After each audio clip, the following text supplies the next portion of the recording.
하나님은 악한 사람이라도 살기를 원하시는 분이십니다. 그래서 모든 사람이 죄를 지었을 때 하나님은 그 모든 사람을 향하여서 회개하고 돌아오라고 합니다. 그래서 죄라고 하는 것은 우리 사람들이 보통 윤리 기준에 의해서 죄라고 정죄하는 것보다도 하나님의 말씀을 듣지 아니하고 하나님을 멀리 떠나간 것을 죄라고 합니다. 그러니 돌아오라고 하는 것은 하나님과 멀어진 그런 거리감을 좁히고 하나님을 향하라고 하는 내용이죠. 그런데 하나님께서 하나님을 향하여서 나오는 사람들에게 하나님께서 그 얼굴 빛을 비춰주시고 그 은택을 입혀주시고 그들이 살게 하시고 삶의 맛을 느끼게 하시고 생명의 부요를 경험하게 하신다는 것을 성경이 말합니다. 그러니 살려고 한다면 우리는 계속해서 하나님께로 더 가까이 나아가는 삶을 살아야 됩니다. 개인적으로 나는 하나님을 가까이 하는 방법이 있다. 그렇게 해서 그 비밀을 깨달은 사람들은 남이 따라할까 봐 자기는 열심히 아주 은밀하게 그 일을 계속할 것입니다. 마치 진주를 발견한 사람이 자기의 모든 것을 노력해서 그 진주가 있는 그 땅을 사는 것과 같은 그러한 삶을 살 것입니다. 그런데 오늘 우리는 예수 믿는다고 하면서도 하나님께로 향하는 그 일에 있어서 남들이 알지 못하는 나만이 가지고 있는 그러한 비밀을 간직한 사람들이 심히도 적다는 거예요. 정말 하나님과 나와의 관계에서 정말 그 은혜를 경험하고 누리는 것, 그것 때문에 다른 사람들에게 마음 뺏길 여유가 없는 그런 삶을 사는 사람들이 많지 않다는 거야. 그만큼 세상에는 우리의 마음을 계속해서 하나님을 향하지 않도록 반대하도록 하는 그런 유혹들이 너무 강하게 역사하고 있다는 거예요. 그래서 너도 나도 넓은 길 세상에 있는 것이 좋사오니 거기로 가고자 하는데 너무 익숙하다는 것을 실감을 하게 됩니다. 이 요나의 전도를 받았던 니느웨가 회개하고 돌이키는 모습을 요나서 3장 5절에서 8절까지 기록을 하고 있는데, 요나의 전도를 받고 니느웨 성 사람들은 저 가장 높은 지위에 있는 임금님에서부터 가장 낮은 지위에 있는 저 하인에 이르기까지, 거기에 더 낮춰서 짐승 하나하나에 이르기까지 다 베옷을 입고 금식을 시켰어요. 그렇게 살기 위해서 금식을 하면서 가축들까지 굶기면서 그렇게 하나님 앞에 회개하고 돌아왔던 이 니느웨가 다시 제자리로 돌아갔다는 거예요.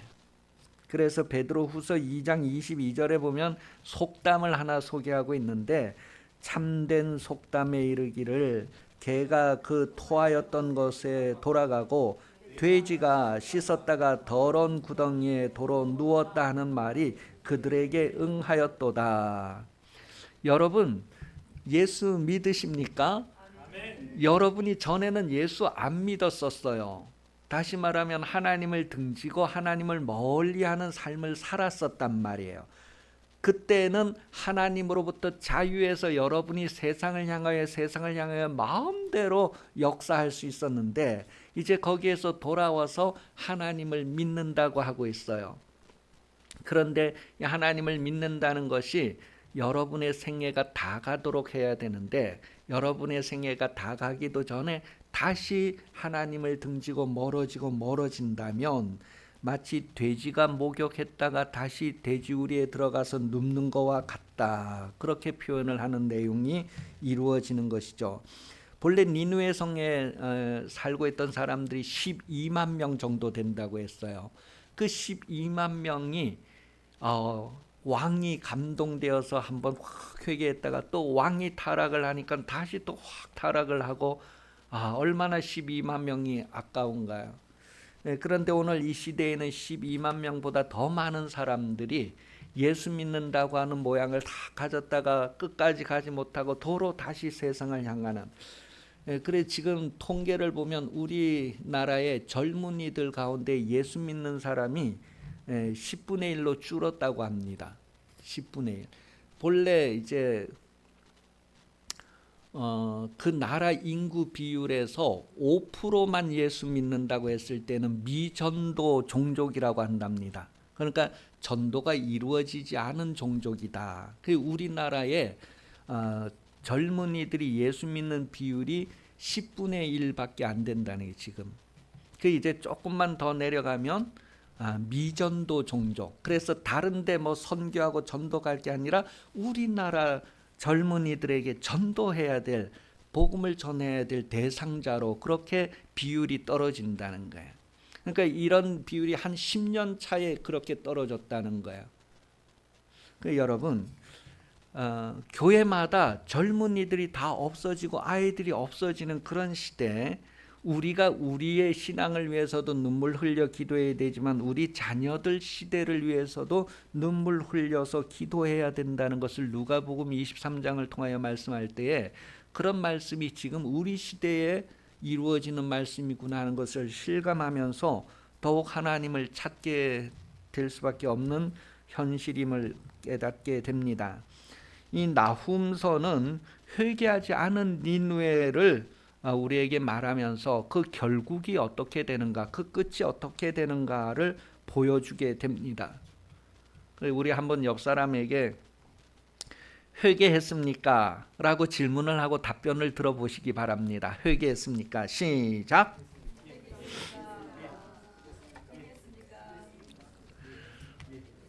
네라고 대답한 사람에게 다시 한번 잘 질문을 해보세요. 삶이 달라졌습니까? 시작.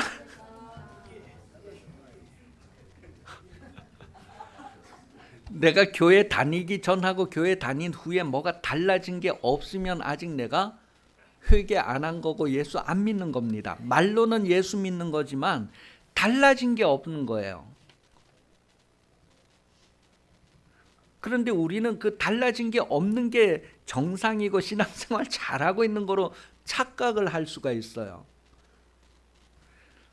그래서 우리가 정말 생명을 얻는 것은 돌이켜서 회개한 삶이 되어야 되는데 말로는 회개했다고 지식으로는 다 안다고 하면서도 결국은 하나님 앞에 갔을 때 나는 너를 모른다고 해요. 우리는 하나님을 아는데 하나님이 정작 우리를 모른대요. 대통령은 나를 모르는데 내가 대통령을 안다고 하면 무슨 소용이 있냐는 거예요. 그 우리 신앙생활은 내가 하나님을 알고 있고 내가 뭐 다 신앙생활 잘하고 있고 하는 것이 중요한 것이 아니라 하나님께서 그것을 인정해 주느냐 안 해 주느냐, 그게 중요한 거예요. 그래서 내가 예수 믿는다라고 했을 때는 내 말만 해서 되는 것이 아니라 내 삶의 증거를 하나님이 살펴보시고 저는 회개한 사람이다, 세상에서 나를 향하여 돌아오고 있는 사람이다 라고 하는 것을 인정할 수 있어야 돼요. 그래야지 여러분이 하나님께 다 돌아오기 전에 하나님이 신발도 안 신고 뛰어나가서 여러분을 끌어안아 주시는 거예요. 그게 탕자 비유 이야기에서 우리에게 소개해 주고 있는 내용이에요. 탕자도 체면도 없고 아버지의 전 재산을 다 세상 말로 하면 날려버렸지만 그래도 내가 여기에서 죽는 것보다는 아버지 집에 돌아가서 그냥 하인과 같이 취급해 달라고 하면서라도 내가 생명을 유지해야 되겠다, 살고자 하는 마음이 있어서 그가 아버지 집으로 다시 돌아올 때에 저 동네 어귀에 돌아오는 그 모습을 보고도 아버지는 내 아들이구나 하는 것을 알고 달려나가서 그를 안아주신다는 내용을 성경 얘기해주고 있어요. 여러분이 정말 힘든 시대라고 하지만 하나님의 말씀대로 살려고 막 그렇게 할 때 하나님은 이미 여러분에게 달려가서 안아주시면서 하나님의 말씀대로 살 수 있도록 푹 당겨주신다는 것을 성경이 우리에게 말해주고 있어요. 그래서 내가 정말 은혜 받고 신앙생활 잘하고 있다고 하는 것도 내가 잘나서 잘하는 것이 아니라 하나님이 맨발로 나에게 달려와서 나를 품어주시는 거구나, 그런 것을 느끼는 은혜가 여러분들에게도 있어서 그런 은혜에 대한 갈급과 즐거움이 계속해서 점점 더 하나님께로 향하는, 누가 뭐라 할지라도 세상에서 더 좋은 것이 있다는 소리가 수없이 들려와도 그 소리에 귀 기울이지 않고 하나님께로 향하는 몇 안 되는 그 사람 중에 여러분이 들어가시기를 예수님 이름으로 축복합니다. 오늘 성경 1절에서 3절에 보면 니느웨가 왜 멸망하는가를 얘기해 주고 있어요. 포악을 했다는 거예요. 거짓을 했다는 거예요. 계속해서 탈취했다는 거예요. 이 포악하고 탈취하고 거짓되는 것들이 나에게는 없는가? 내가 교회 다니고 있다고 하면서도 나는 거짓됨이 없는가? 악을 행하는 것이 없는가? 빼앗는 것이 없는가? 그런 것들을 좀 이렇게 계속해서 매일매일 자신에게 비춰보면서 자신을 돌아볼 수 있는 그런 삶이 되시기를 바랍니다. 더 구체적으로 4절부터 보면 니느웨의 거짓은 이 매춘과 이제 관계로 이렇게 묘사가 되고 있어요. 다시 말하면 다른 사람들, 나만 죄 짓는 것이 아니라 다른 사람도 죄 짓도록 그렇게 이끌어가는 그런 모습이에요. 그러니까 이 아수르라고 하는 나라를 보고 와, 우리도 저 나라처럼 강성해지면 좋겠다. 우리도 저렇게 해서 저렇게 강성한 나라가 되자, 막 그런 마음들을 일으켜 줄 수 있는 그런 앞에서 본이 되는데 아주 나쁜 본이 되는 그런 모습을 이 아수르가 일으켰다는 것을 말해주고 있어요. 그래서 성경은 고린도전서 15장 33절 34절에 보면 속지 말라 그렇게 말해주고 있어요. 좀 구체적으로 읽어보겠습니다. 고린도전서 15장 33절 34절 시작. 속지 말라. 악한 동문으로는 선한 행실을 더럽히나니 깨어 의를 행하고 죄를 짓지 말라. 하나님을 알지 못한 자가 있기로 내가 너희를 부끄럽게 하기 위하여. 하나님을 알지 못하는 자가 있다니. 교회는 다니는데 하나님을 알지 못하는 사람이 있다는 거예요. 그래서 나는 하나님을 아는가? 나는 이게 독이 들었다는 음식인 것을 아는가? 안다 그러면 그렇고 그 음식을 먹지 않아야 되는데, 안다고 말은 하면서도 그 음식을 계속 먹는다는 것은 뭐예요? 그 안다는 것을 자기도 속이는 거고 다른 사람도 속이게 되는 거예요. 이 니느웨가 왜 끊었던 행동을 다시 했을까요? 회개를 했는데도 왜 다시 했을까요? 그것은 회개를 무의미하게 만드는, 독이 들었다는 것을 알고 안 먹었는데 다시 남들도 다 먹으니까 나도 먹어도 되나 보다, 이제는 요즘은 다 풀렸나 보다, 그렇게 해서 먹으면 어떻게 돼요? 그런 모습을 니느웨가 보였다는 것을 말해줍니다. 우리 신앙생활도 그런 신앙생활이 되지 않아야 할 것을, 베드로후서 2장 19절은 그들에게 자유를 준다여도 자신들은 멸망의 종들이니 누구든지 진 자는 이긴 자의 종이 됨이라. 그러니까 우리를 유혹할 때 아이고 거기보다 여기가 더 좋아, 더 좋은 거야, 새로 나온 거야, 그랬을 때 사람들은 대부분 마음이 그리 기울어집니다. 전화기도 그렇잖아요. 휴대폰도 우리 새로 나온 것은 무조건 더 좋은 건 줄 알잖아요. 그런데 그 속은 더 나빠졌는데도 새로 나왔다 하면 더 좋은 것인 줄 알고 마음이 기울어지는 거예요. 세상 사람들이 마약을 하는 것도 그런 것 같고 술을 먹는 것도 그런 것 같아요. 힘들고 어려운 사람들에게 술 한 잔 사주면서 야 한 잔하고 다 잊어라. 그래서 술 한잔하고 이렇게 다 잊어지는 것 같아서 참 좋은 것 같은데 술 깨고 나면 그게 정말 좋은 거였던가? 제가 그렇게 안 해봐서 잘 모르겠어요. 이거 한잔하고 다 잊어버려라. 그런데 한잔을 하고 나서 이제 술이 깨고 나면 이제 다 잊어지는가? 아닐 것 같아요. 그거와 같이 악한 자들은 선한 자의 행실을 더럽힌다는 거예요. 그래서 속지 말라. 그들의 말을 듣지 말라는 거예요. 거짓에 속지 않기 위해서는 진리를 알아야 된다. 진짜를 알아야 된다. 정말 내 삶에 위로가 되고 내 삶을 다시 세워줄 그런 방법이 무엇인가, 진짜를 알아야 된다는 거예요. 그래서 성경 잠언 23장 23절 말씀에 보면 진리를 사고 다시 팔지 말라 그렇게 교훈을 해주고 있습니다. 니느웨는 진리를 샀다가 다시 팔아버린 경우와 같은 거예요. 여러분도 진리를 샀다고 했을 때 하나님의 말씀을 계속 들었지만 그 들은 말씀을 다시 팔아버리지 말라, 다시 소유를 다른 이에게 주지 말라는 거예요. 열왕기상 21장 20절에서 21절에 보면 이 아합 왕에 대한 이야기를 하고 있는데, 아합 왕은 부인을 잘못 만나갖고 부인 때문에 자기를 팔아버렸다. 자기의 소유권을 내주었다. 하나님을 바르게 섬기는 삶을 살아야 되는데 소유권을 다른 이에게 내주어서 다른 이가 원하는 대로 자기를 이끌어 가도록 그렇게 자기를 팔아버렸다, 그런 표현을 했어요.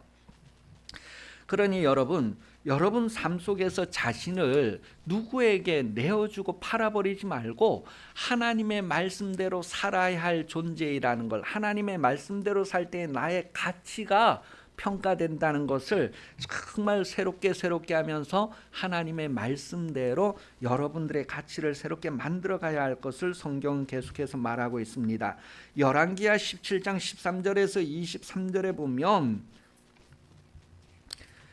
여호와께서 각 선지자와 각 선견자를 통하여 이스라엘과 유다에게 지정하여 이르시기를 너희는 돌이켜 너희 악한 길에서 떠나 나의 명령과 율례를 지키되 내가 너희 조상들에게 명령하고 또 내 종 선지자들을 통하여 너희에게 전한 모든 율법대로 행하라 하셨으나 그들 듣지 아니하고 그들의 목을 곧게 하기를 그들이 하나님 여호와를 믿지 아니하던 그들 조상들의 목과 같이 하여 여호와의 율례와 여호와께서 그들의 조상들에 더불어 세운 언약에 경계하신 말씀을 버리고 허무한 것을 뒤따라 허망하며 또 여호와께서 명하신 따르지 말라 하신 사방 이방 사람들을 따라 그들의 하나님 여호와의 모든 명령을 버리고. 이런 사람들의 모습을 계속해서 17절에 표현할 때에는 스스로 팔려 여호와 보시기에 악을 행한 사람이다, 그렇게 표현을, 자기 스스로를 팔아버렸더니 소유권을 남에게 주어서 남이 이끄는 대로 끌려가는 그런 삶을 계속 살게 되는 것을 말해주고 있어요. 그런 결과로 하나님의 심판이 임하지 않을 수가 없다, 그것을 이 니느웨 성을 통해서 우리에게 보여주고 있습니다. 우리가 이렇게 회개하지 않고 악을 계속 행할 때 그 모습을 하나님을 대적하는 것이다 라고 정리합니다. 하나님과 원수가 된다, 대적이 된다, 그렇게 말하고 있어요. 그렇기 때문에 멸망할 수밖에 없다는 것을 말해요. 하나님을 대적하는 인생 했을 때 오늘 성경에서는 너무 수치스럽고 부끄러운 인생이 된다. 우리는 세상에서 막 부끄러워, 아이고 부끄러워, 아이고 막 죄 짓고 이러는 것도 아이고 부끄러워. 세상의 그런 부끄러움 차원을 넘어서는 하나님 앞에서 부끄러움을 당하는 것을 생각해 보라는 거예요. 그런 부끄러움을 당하는 것이 얼마나 엄청난가 하는 것을 니느웨 성을 통해서 보여주는데, 우리는 우리의 수치를 알고 있는가, 우리의 벌거벗은 수치를 알고 있는가. 그래서 요한계시록은 너희 벌거벗은 수치를 가리라는 거예요. 새 옷을 사서 입으라는 거예요. 그럼 어떤 것이 새 옷일까요? 그랬을 때 요한계시록에서는 성도들의 옳은 행실이 바로 세마포다, 세마포를 입어야 된다. 천국 잔치에 초청받은 사람들은 다 그 거룩한 세마포를 입어야 된다. 옳은 행실을 가져야지만 하나님 나라에 합당하다. 주여 주여 하는 자가 합당한 것이 아니라 하나님의 뜻대로 행하는 자가 합당한 자고, 행하는 자가 하나님의 가족이다. 내 부모요 형제요 자매요 모친이니라, 그렇게 얘기합니다. 그러니 여러분 자신이 정말 예수 믿는 사람, 하나님의 가족인가? 하나님 앞에 부끄러움 없는가? 세상이 어떤 유혹을 해도 나는 거기에 흔들리지 않았고 하나님의 말씀만을 바라고 하나님의 말씀만을 따랐습니다. 그런 고백을 할 수 있기까지 여러분 자신을 강하게 하나님의 능력으로 지켜주시고 보호해달라고 요청하면서, 거룩한 사람은 계속해서 거룩해지고 악한 사람은 계속해서 악해지고 더러운 사람은 점점 더 더러워지고 의로운 사람은 점점 성령의 보호받으면서 의로워지게 된다는 것을 요한복음 말하고 있습니다.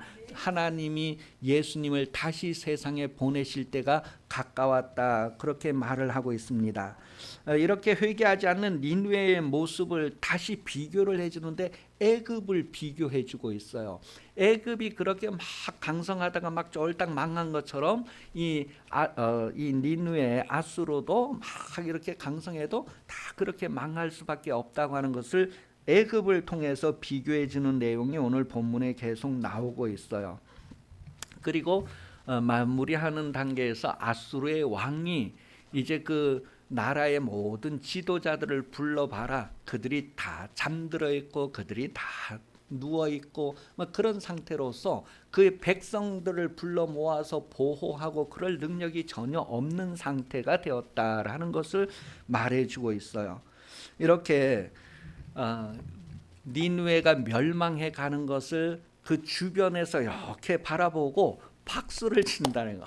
고소하다, 잘됐다. 왜냐하면 이 주변의 나라들이 다 그 아수르에게 포악을 당하였고 아수르에게 다 아주 끔찍한 지배를 당하는 그 삶 가운데에 그 원흉이 멸망하는 것을 보고 잘됐다, 박수치는 그런 모습을 오늘 마지막 부분에서 확인을 해주고 있어요. 이렇게 하나님께서 살리고 싶은데도 스스로 이렇게 다시 돌아가고 하는 거에 대해서 하나님은 기다리고 7번뿐 아니라 7번을 70번씩 계속 기다리는 그 하나님의 인내가 끝나고 이제 정말 정리하실 때가 되면 다시는 기회가 오지 않는다는 거예요.